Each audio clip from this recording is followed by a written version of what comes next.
Энэ арга үнэхээр гайхалтай. Үнэн дээ, энэ бол би жимсний мод үржүүлэхэд хэрэглэж байсан хамгийн хүчирхэг аргуудын нэг. Өнөөдөр бид инжир модоор хийх гэж байгаач энэ арга ямаач жимсний мод эсвэл модлого мочиртой ургамлыг үржүүлэхэд яг атхан хэрэгтэй. Үүнийг магно арга гэж нэрдэг бөгөөд энэ нь зүгээр нэг тохиолдлоор гарч ирээгүй юм. Ингиж нэрлэдэг нь учир нь Эртний Македонд Тарьячид гозын элсээр дүүргэсэн хусны хэсгүүдийг ашиглан үржүүлгийн мөчөрт харьдаг байсан бөгөөд энэ нь өнөөдөр танд үзүүлэх гэж буй аргаас маш тустай юм. Ялгаа нь өнөөдөр бид орчин үеийн материал ашиглаж хүн бүр гэстэй хэрэглэх боломжтой болох гэж байна. Энэ арга маш цэвэрхэн, маш үр дүнтэй бөгөөд одоо би танд алхамаар заах гэж байна. Тиймээс анхааралтай байгаарай. Бид эхэлж байна. Хэрвээ ямар нэг зүйлд эргэлзээ төрвөл сэтгэл дээр асуугаарай. Ер нь бид уламжлалт үржүүлгийн мөчөр хийхдээ энгийн мөчөр, агаарын давхарга, эсвэл бусад уламжлалт аргаар хийсэн ч эцэст нь зөвхөн нэгт ургамал авдаг. Харин энэ аргаар бид нэг мөчрөөс хэд ургамал авах боломжтой бөгөөд илүү мөнгө зарцуулахгүй, илүү мөчөр таслахгүй, түүх чирэгдэлгүйгээр хийж чадна. Нэг мөчрөөс хэд хэсэг авч болох бөгөөд төс бүр нь эцэстээ бие даасан жимсний мод бач хувирна. Үржүүлгийн мөчөр бэлтгэхээс өмнө бид хавыг бэлтгэх болно.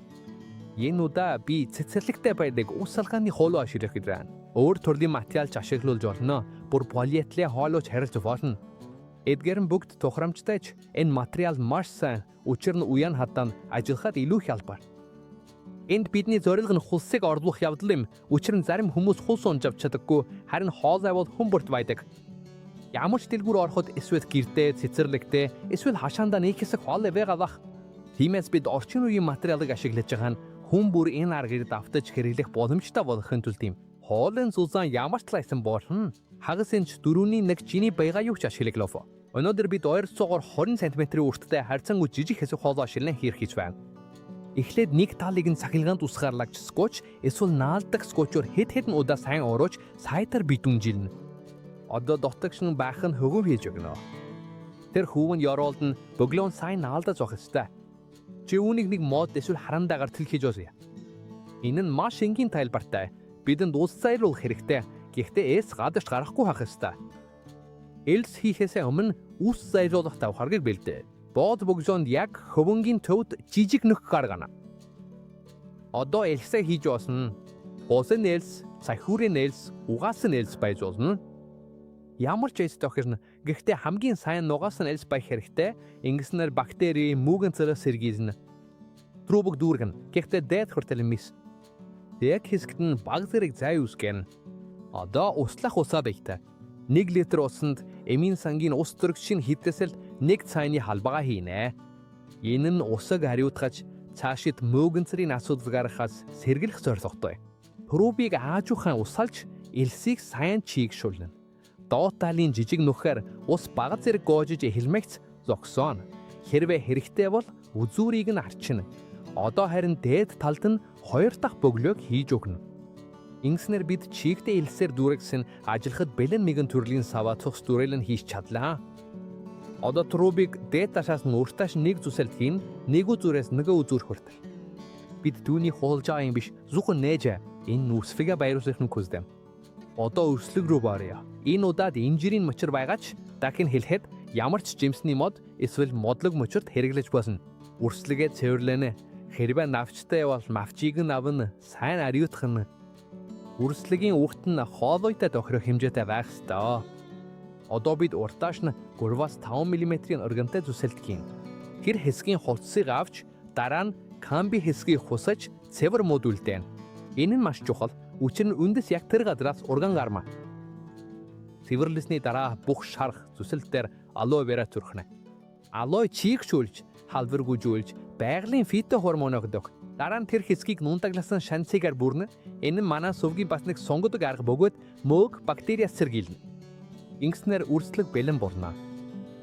Одоо үрслэгээ үржүүлэгчид байрлууллаа. Зүссэн бүх хэсэг чийгтэй, элстэй шууд хуралцах ёстой. Хоолойг хааж үрслэгийг сайн хавчууж тогтооно. Хөдөлгөөнгүй байхах юм тулд уяа, болт, олс эсвэл баяга зүйлээ ашиглаж бэхэрнэ. Үрслэг болон элс хоёрын хооронд заавал шууд харилцаа байх ёстой. Одоо бид маш энгийн байгалийн гаралтай мөөгөнцрийн эсрэг үржлэн сэргийлэх үсмэл бэлдэнэ. 1 литр ус авч дээр нь баг зэрэг нунтагласан шанцаа нэмнэ.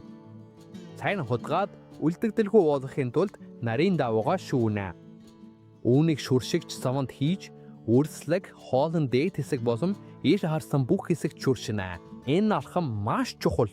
Учир нь өндөр чигшилтэй орчинд ажиллах үед мөөгөнцөр үүсгэхээс сэргийлж амжилттай үрслүүлэх магадлалыг ихээхэн нэмэрдүүлдэг.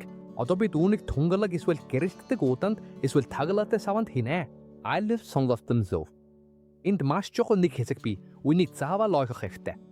Энэ бүхнийг зүгээр нэг хийдэг дөө. Үрслэг нь шаардлагатай орчны чигшилгүй бол маш хурдан өсгүйждэг. 2 хоногийн дотор ламдрах чадваргүй уртад. Тиймээс үүд эсвэл таглаатай сав ашиглан заавал хүлэмжийн урчин үүсгэх шаардлагатай. Энэ бол хүмүүсийн хамгийн түрүүнд алддаг зүйл. Эд хүлэмж хүүгээр хийх гэж оролдоо бөгөөд үрслэг нь өсгүйждэг. Хүмүүсийн алдаг 2 дахь цаг бол баягалын үрдчлэн сэргийлэх будын сэргэлэхгүй байх явдал юм. Бид мөчрийг маш өндөр чигшилд байлгаж байгаа учраас мөөгөнцрийн эсрэг будыс төрөхгүй бол мөөгөнцөр үүсэх магадлал эрс нэмэгдэг. Иймээс эдгээр 2 алхамыг заавал хийх ёстой. Хэрвээ энэ аргыг амжигтай хэрэгжүүлэх хүсэж байвал бүх зүйлийг хаасны дараа үрслэгээ шууд нарны гэрэлд биш харин шууд бус гэрэлтэй газар байрлуулна. Учир нь шууд нарны гэрэлд тавьвал өсгүйжилт маш хурдан явагдана. Мөн би энэ аргыг сар буурах үед хийхийг зөвлөж байна. Халбайда туршлагатай олон хүн сар буурах үед ургамлын шүүс доошилж үндэсжилтэд маш их тустай гэдгийг мэддэг. Үндэс нэхэвчлэн илүү бүдүүн, илүү бат бөх, илүү чанартай байдаг. Ачилгаа нь маш энгийн. 3 эсвэл 4 хоног тутамд уут эсвэл тейперийг онгойлгож шанцайны байгалийн мөөгөнцрийн эсрэг шүршинэ. Рубыг дахин услах шаардлагагүй. Эс хатх нь маш ховор шүү тийм үү? Мөн сүшигт дээр чигшил төгс сав гардаг. Дахиад хаагаад Тайван өрхөн. Эцэст нь бид үр дүнгээ авлаа. 6-аас 8-7 хоногийн дараа бид үндэс ураач эхлэснийг харна. Цагаан, цэвэрхэн, бат бох үндснүүд бүхэл бүтэн ажилласан хэсгээр тагсан байна.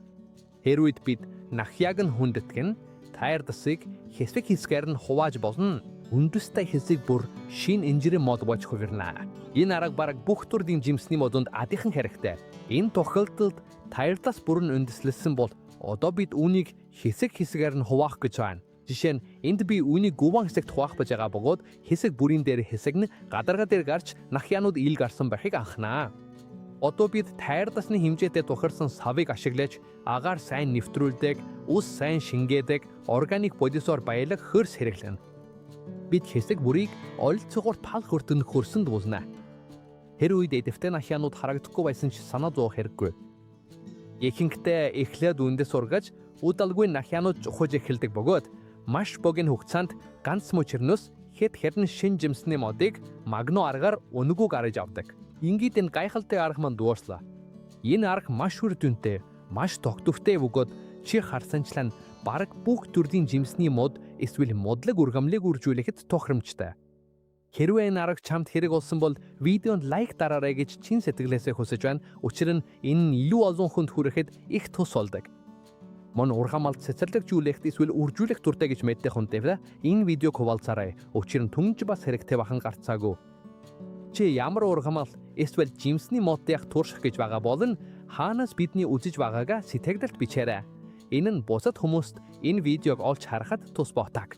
Хэрвээ чи энэ энгийн бөгөөд үр дүнтэй аргуудыг цаашид сурахыг хүсвэл сувагт маань бүртгүүлээд хонхыг нь асаагаарай.